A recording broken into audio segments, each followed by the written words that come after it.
I don't want to spoil it, but I'm going to do it anyway. On a future episode of The Masked Singer, the person who is joining us right now for the Honda Insider Report is going to be dressed in a full-fledged Fred Flintstone costume singing Meet the Flintstones, and he is Adam Schefter from the Worldwide Leader in Sports. How are you, Adam? What am I doing, Rich? You're going to be on The Masked Singer. What's that? Oh, my God. Am I breaking news to you about Antonio Brown last night? What's The Masked Singer? Oh, gosh. All right, so it's on. This is fantastic. Rich, I don't mean to go old Brokeback Mountain on you like Mike Shanahan. All right. Wait, we got to fill in the blanks on that one. When Brokeback Mountain everyone was talking about it at the Pro Bowl. He had no idea Mike Shanahan what it was because he was in the tank as a coach for weeks and months. So Adam Schefter has been deep in the news and information tank, is what you're saying right now. Okay, Adam? Correct. Okay. So what is The Masked Singer, and what am I doing on the show? No, so last night, it was the premiere of The Masked Singer. It was taped weeks and months ago. And it's about celebrities in full costume. You can't tell who they are, and they're singing a song, and they're either kept on the show or voted off. And last night, the Blue Hippopotamus singing Bobby Brown's My Prerogative was voted off, and it was revealed to be Antonio Brown. Okay. That's an okay? That's it? Then you get an okay? I mean, so how do I become a part of this show now? Well, it was my joke, because I thought for sure you would know it, that Antonio Brown, in the middle of all this stuff, his pre-taped appearance as a Blue Hippo singing My Prerogative was going to be revealed. Rich, I had no idea. I was busy watching Brokeback Mountain. Well, I can't quit you, Adam Schefter. Okay, so well done, what is the latest in Pittsburgh, PA, Adam? I mean, the latest is that Jesse James had the best description of it that we heard of anybody say, that the Steelers have turned into the Kardashians of the NFL. That's basically it, right? Like, we've seen this whole situation go crazy. I think it's worse than people think. I think there's more to it than people think and know. And when you talk to people around the league, there's the overwhelming sense that the Steelers are going to wind up trading Antonio Brown this offseason, that he's played his last game for the Pittsburgh Steelers. And we'll see whether that's right. Now, I don't think that they're planning that today. I don't think they've discussed that today.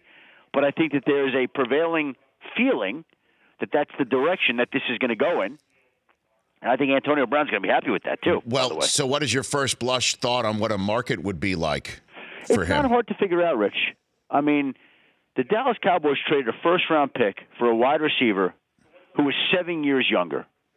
And Mari Cooper was 7 years younger, 24 years old. Antonio Brown's 31. Antonio Brown has 3 more years on his contract, and I'm sure, by the way, when they land in a new place, if they land in a new place, he'll want a new contract anyway. But the contract as it is right now would be relatively friendly compared to his production. You're talking about 6-7 straight years of 100-plus catches, unparalleled production at the wide receiver position. He's produced like no other player in the game over the last half dozen years. So from that standpoint, it's all there. Cooper goes for a 1. Brandon Cooks last offseason, the Rams traded their 1 for Cooks and a 4. Yep. So, I mean, that gives you an idea of what a guy who's produced more than those other guys should be worth. Now, if there are multiple teams, maybe it goes higher than a 1. If there's not as many teams, maybe it goes lower than a 1. But I think that's the rough baseline area that you could expect the Pittsburgh Steelers to get back for a player like Antonio Brown should they follow through and go ahead and auction him off. And then there's the issue of obviously burning $21 million for a player that they would not have on their roster. Obviously, they would get some savings on their cap after getting him off for future years, but it just doesn't strike me as the Steelers. I guess it would be such an addition by subtraction that they would have $21 million of just dead money on their cap going into next year. What I would say to that, Rich, would be this: that the cap has risen so much to where it could be $190 million. And yes, that handicaps you some to a certain extent. But in this league, it's not about the cap, it's about cash. And teams can do anything they want with the cap. They can soften the blow in any year they want by restructuring as many contracts as they want, by basically finagling the cap. To swallow and eat $21 million in dead money is really not a big deal, as much as it sounds like it's a big deal. Because they would free up some of the money They would make it up through other structures. Don't forget that they're going to have the Le'Veon Bell money that comes due. So Le'Veon Bell money offsets Antonio Brown money to a certain extent. And it's not difficult to find that space if that's what they want to do, which I think that's ultimately, if you listen to Mike Tomlin and read between the lines yesterday, that seems like they're certainly contemplating it right now. They'll have further discussions about it, and we'll see where it all leads this offseason. But I think most people think it's going to lead with Antonio Brown getting out of Pittsburgh. Last one for you here, Adam. If your best guess on what's going through Art Rooney's temples today, knowing that obviously his quarterbacks got some fingerprints on this, and then there's a head coach that has let something like this go on. I mean, as best he tried to put a cap on it. This has obviously been something that didn't just crop up in the last week to 10 days.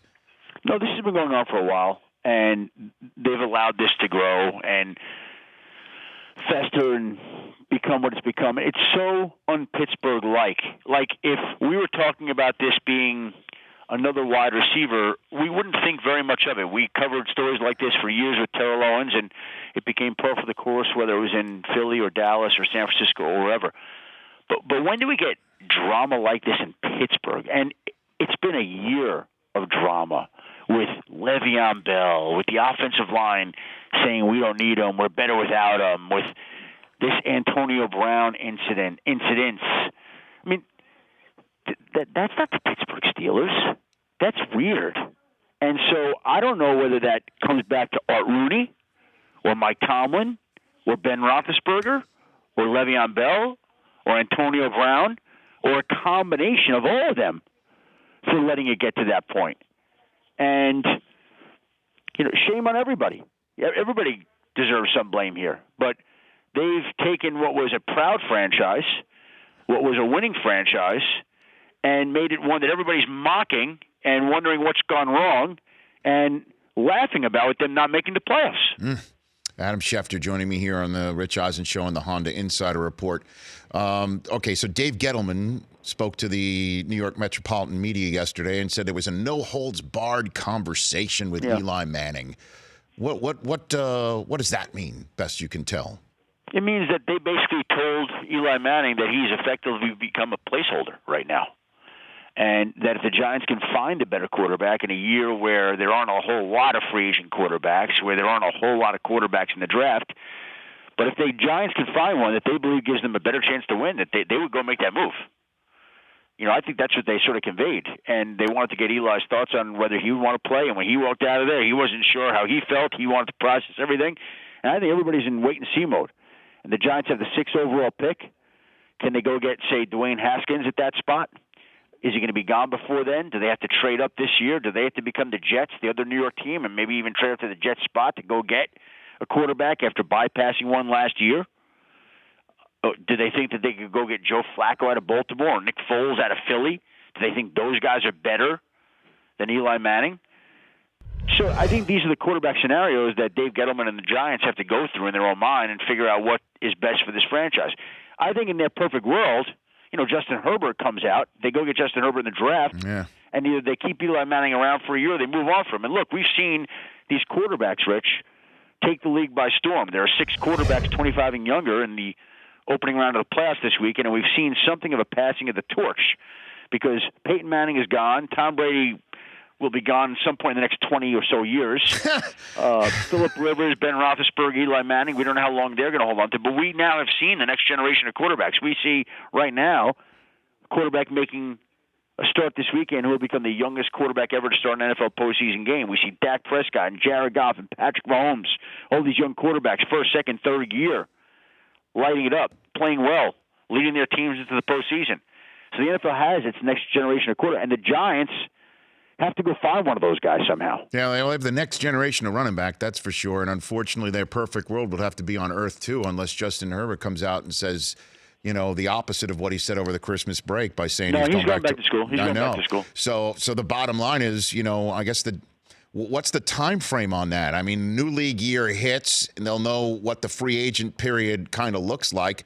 And in between then, what if Eli comes back and says, you know what, I do want to play another game for the Giants. I do want to play one last year. I do want to play my contract out. The Giants, what, they cut him? Did they really do that?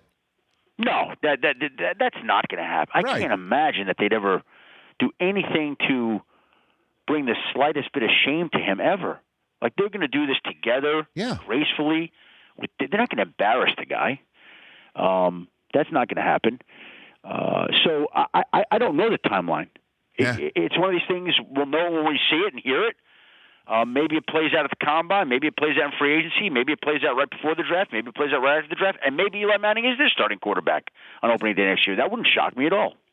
Adam Schefter here on the Rich Eisen Show. Okay, so I guess so much for Josh McDaniels burning his opportunity to get more coaching interviews because he left the Colts in the lurch last year. Is he the hottest coaching candidate right now, Adam? I don't know how you define hottest, right? Because the Bengals reached out, the Packers reached out.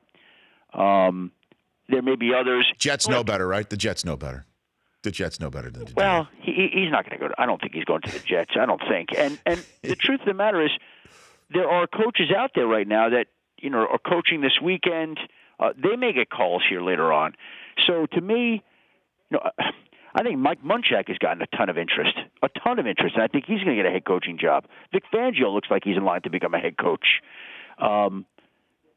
Zach Taylor of the Rams has gotten a lot of play. Adam Gase, Mike McCarthy. The funny thing is, people have said lack of candidates, and it's just not real and right. Cliff Kingsbury, wouldn't be shocked if he landed one of these jobs, right? Brian Flores should get one of these jobs, the Patriots defensive coordinator.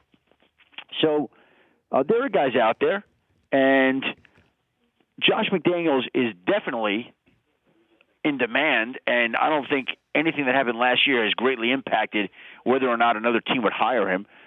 Look, the one thing that this league doesn't have a lot of is young, proven, successful, productive play callers. If you can do that, there's always going to be a market for you. I don't care how many times you leave somebody at the altar, okay, because there just aren't enough of those guys. So when everybody screamed from the rooftops last year that Josh McDaniels will never get another opportunity ever again, well, we waited, 12 months to see that they're proven wrong. Mm-hmm. And I know that our guy in Ann Arbor told you he's not going anywhere. He gave you that nice little exclusive. So my question for you, Adam, is any NFL teams going to still do their best effort to try and shake that tree with Jim Harbaugh? And then there's John, where everybody seems to think that he's going to leave that contract extension open to try and either gain a little bit more leverage for whatever's best for him staying in Baltimore or pull a John Gruden. Which one do you think is more likely? I have no doubt in my mind that John Harbaugh is more likely at this point in time to be a point of discussion and speculation than Jim Harbaugh would be. Jim Harbaugh, when we spoke on the phone, I don't know, a few weeks back, whenever that was very, very adamant that he's not leaving right now. Like, we didn't talk about next year or the year after. We're saying, hey, you're starting to be linked to these other jobs. I'm not leaving. And he says, this comes up every single year, and every single year I debunk it. And he really believes that it's done in an effort to discredit his recruiting, and it always comes up around signing day. And he was very adamant about it. And even after the rumors about him and the Jets came out, I called him up or was texting with him, and he's like, I don't know how many times I'm going to say it. Like, I can't squash this every single time it comes out. But he squashed it again. So I don't think Jim Harbaugh is leaving right now. Now, I think, in the future, who knows what's going to happen in the future, Rich? I have no idea. Would I be surprised one day if Jim Harbaugh coached in the NFL? No. But I don't believe that's anytime soon. I believe he's got unfinished business in Ann Arbor, and I believe he's tending to that. As for John Harbaugh, that's an unsettled situation. That still could go a lot of different ways. That story has yet to be told. The Ravens basically announced that night that he'd be back. There really had not been a lot of contract discussions to that point.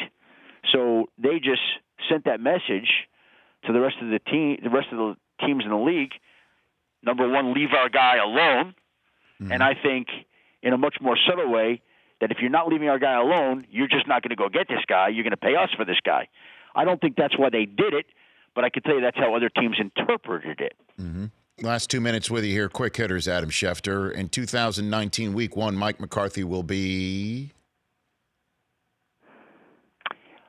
I don't know the answer to that, Rich. Okay. I'd love to give you a guess, Yeah, go ahead. Just go ahead. We're not going to hold you to it. Don't worry. Well, no, but people do hold you to it because then you guess, and it's Schefter reports that McCarthy is going to be the coach of Team X, right? So I'm not going to guess. I would guess that there's as good a chance that he doesn't coach as there is that he does coach. See, now that's something. You gave me something right there. That's okay. Okay. We try to give you something. I'll take that. Le'Veon Bell will be in week 1. Where do you think he's going? Who's got interest? Best guess. These are guesses. Honestly. How about the Jets? Okay. All right. I'll give you something there because you like that. Oh, you know what? I don't know what the hell I like anymore, to be honest with you. Yeah. You know, I honestly, one minute you think you like something, it doesn't work out. Here's the thing. You're asking me to peg a home for Le'Veon Bell in the fall when there are 8 teams, the worst teams in the league, by and large, with the greatest needs, with some of the most cap money to spend, that we don't know who the head coach is going to be. So one of those 8 teams. All right, you're narrowing it down. It's 25% of the league. And Adam Schefter's telling all my listeners and viewers, Google it. Go ahead and Google it. Le'Veon Bell will be with one of those 8 teams, Rich. Yes, that's correct. And Gronk will be? Where's Gronk? Where's Gronk going to be? Well, I know that honestly, I posed that question about a month ago to some people and was told that he wants to play. He wants to keep playing. Now, I don't know, if the last month of the season changed his mind, how he thinks now, what his reaction would be if the Patriots came to restructure his contract. The great part is this: we could float these questions and we could discuss some of the answers, but they are just guesses right now. I know that. It's okay. Yeah. Adam doesn't want to guess. I don't. I really don't like to guess. Okay, then let's move on. Last question for you. How'd The Man I Never Met go for you? A beautiful book. Beautiful. Can't say that word enough book that you wrote. Well, I appreciate asking. You know what, Rich? In all honesty, I didn't write the book for it to become a bestseller. I wrote the book as a tribute to my wife's late husband and to my wife and the Mayo family. And the number of texts and calls and emails that I got from people who did read the book was why we wrote the book. There were some incredible things that some people wrote to me. And the fact that it touched and moved as many people as it did, from that standpoint, the book was a success. Did it ever become a national? It never did. But, so be it. That's the way it goes, and we go on. But, again, the people who read it, by and large, have had very kind and flattering things to say, and that was very gratifying. It's a wonderful, beautiful book, Adam. Thank you, Rich. It really, really, really was, and it is, and I can't recommend it highly enough to people to go out and buy and get. And Thank you. I love you, Adam Schefter. And by the way, I left. My wife has been in charge of handling the future of that book, if you know what I mean. Okay. And she doesn't know what she's doing with it. We go back. I told her it's entirely whatever you want to do. Because there are people who've called about TV series and movies. And in all honesty, I told her I'm kind of out. Whatever you want to do. And my wife doesn't act with the punctuality of me. You could send her a text, and you might get a response 6 days later. Well, who do you want playing you in the movie, Adam? Who do you want? Well, we'd have to get our friend Paul Rudd. You know what? That would be fantastic. Rich, actually pretty spot on. By the way, you know how many times people have stopped me about that? And in fact, I was at the dinner one night. Yeah. And all of a sudden, all this dessert arrived at the table. It was back when I was working for NFL Network. And I said, boy, I didn't realize that NFL Network had this reach and this distribution back in the day when we were first starting out there and trying to build the network into what you've built it today, Rich, by yourself. Stop. But they sent over all these desserts. And the maitre d' came over, and he shook my hand. He said, I loved you in Clueless. And I said, thank you. Way to own it, Adam. You just take it. You just take that dessert and say thank you. That's it. Exactly. Good job. Well, thank you very much, sir. That's not a bad one because the two of you never age. You and Paul Rudd looked the same the first day I met you guys. It's unbelievable. Well, I think that we had dinner in Kansas City, the three of us, back in the day. Right. That was on Thanksgiving when you scooped Pat Bowlen and everybody else by saying Shanahan was going to start Jay Cutler after our first ever NFL Network Thanksgiving game and bench Jake Plummer no matter what. And that's exactly what happened. And the owner didn't know. He did not. I'll never forget when Pat Bowlen found me in the parking lot saying, where's Adam Schefter? And I'm like, I don't know. And then Steve Bornstein comes up to me, the head of NFL Network, 30 seconds later, where's Adam Schefter? I'm like, what do you mean? He goes, you got to find him because Pat Bowlen's wondering where this report about Cutler's coming from. Adam, we had some fun ones on Thursday nights for my 40th birthday spent in Oakland, right? That's right. Hey, Adam, Happy New Year to you. Happy New Year to you and to the family, Rich. Appreciate you having me today. Nice to talk to you. And sorry I can't be more helpful on some of those guests. Take care, Adam. You take care. That's none other than Adam Schefter. There's nobody like him. The Rich Eisen Show, weekdays at noon Eastern on Audience.